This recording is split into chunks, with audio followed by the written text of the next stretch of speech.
Pada pagi yang tenang di kota Mekah, di tengah kabilah besar Bani Hashim, lahirlah seorang bayi mulia, pembawa cahaya bagi seluruh alam semesta.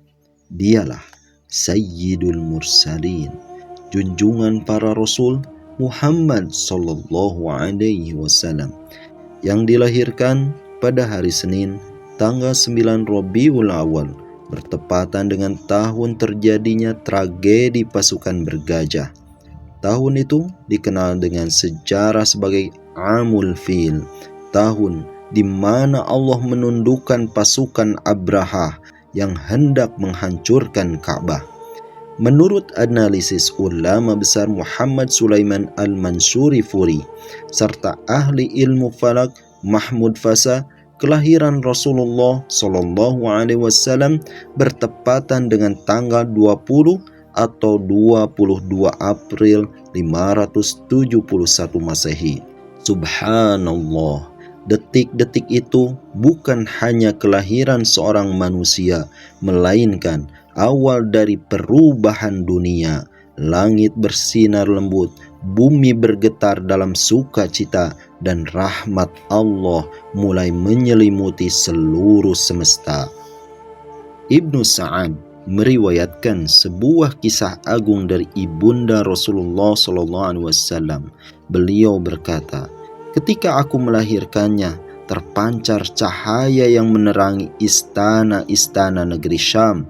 Cahaya itu begitu lembut, namun memancar ke penjuru langit, seolah menyampaikan kabar gembira bahwa telah lahir sang pembawa risalah terakhir."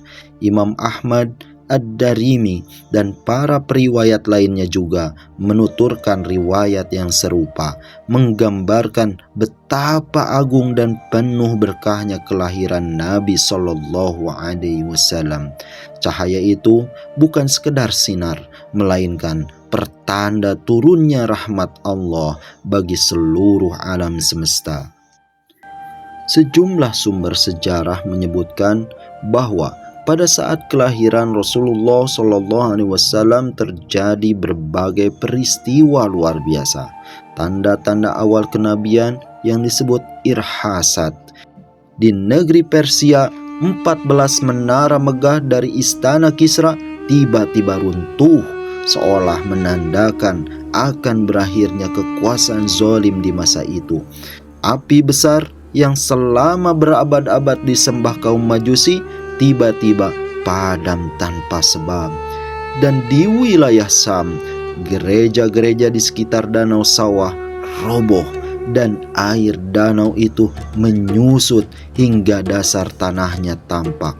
Semua itu adalah pertanda bahwa telah lahir seorang manusia pilihan, pembawa cahaya dan rahmat bagi seluruh alam. Riwayat tentang kejadian ini disebutkan oleh At-Tabari, Al-Baihaqi, dan beberapa ulama lainnya. Meski sanadnya tidak mencapai derajat yang paling kuat, namun maknanya tetap menjadi isyarat akan besarnya peristiwa kelahiran beliau Sallallahu Alaihi Wasallam. Setelah Rasulullah Sallallahu Alaihi Wasallam dilahirkan, sang ibunda Aminah binti Wahab segera mengutus seseorang untuk menyampaikan kabar gembira itu kepada ayahanda, sang ayah kakeknya yang mulia, Abdul Muthalib.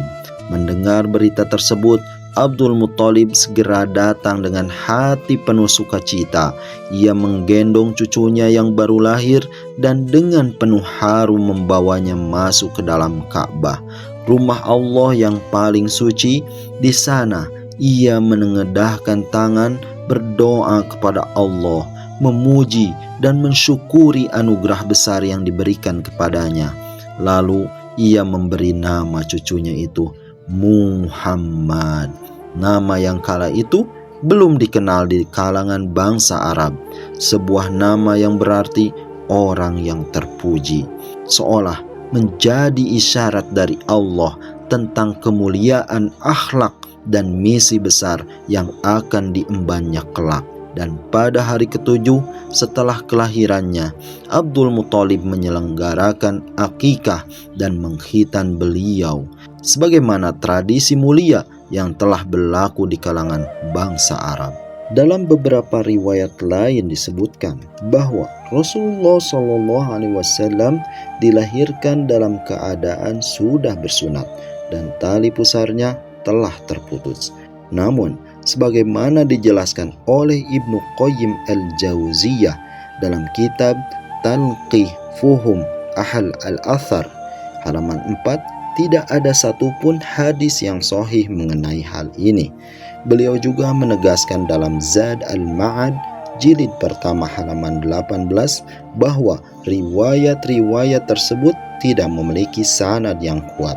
Maka pendapat yang lebih hati-hati, beliau dihitan oleh kakeknya Abdul Muthalib pada hari ketujuh setelah kelahiran beliau, sebagaimana tradisi yang berlaku di kalangan bangsa Arab saat itu.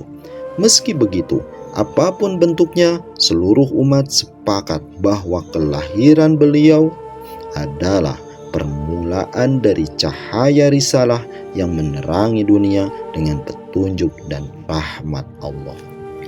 Wanita pertama yang menyusui Rasulullah SAW setelah ibundanya Aminah adalah Suwaibah, seorang budak wanita milik Abu Lahab.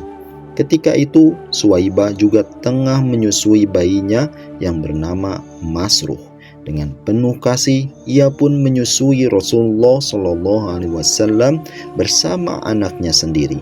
Sebelumnya, Suwaibah juga telah menyusui Hamzah bin Abdul Muthalib, paman Rasulullah SAW, serta Abu Salamah bin Abdul Asad al-Makhzumi. Dengan demikian, Rasulullah SAW, Hamzah dan Abu Salamah menjadi saudara sepersusuan. Riwayat ini disebutkan dalam Sahih Al-Bukhari dalam beberapa hadis. Subhanallah, dari rahim kasih seorang wanita bernama Suwaibah, Allah Azza wa Jalla telah mempertautkan hati dan nasab persaudaraan di antara orang-orang mulia sejak masa kanak-kanak Rasulullah SAW. Kisah yang baru saja kita saksikan diambil dari kitab Ar-Rahiq Al-Makhtum, Sirah Nabawiyah karya Syekh Saifur Rahman Al-Mubarakfuri rahimahullah, seorang ulama besar dari India yang karyanya menjadi rujukan dunia Islam tentang perjalanan hidup Rasulullah SAW. Semoga kisah ini menumbuhkan cinta kita kepada Allah dan menambah rindu kita kepada Rasulullah SAW. Segala puji bagi Allah yang telah menurunkan rahmatnya melalui kisah para pendahulu kita. Allahumma salli wa sallim ala nabiyyina Muhammad wa ala alihi wa sahbihi ajma'in. Terima kasih telah menonton. Kisah ini adalah bagian dari seri nasab dan keluarga Rasulullah SAW.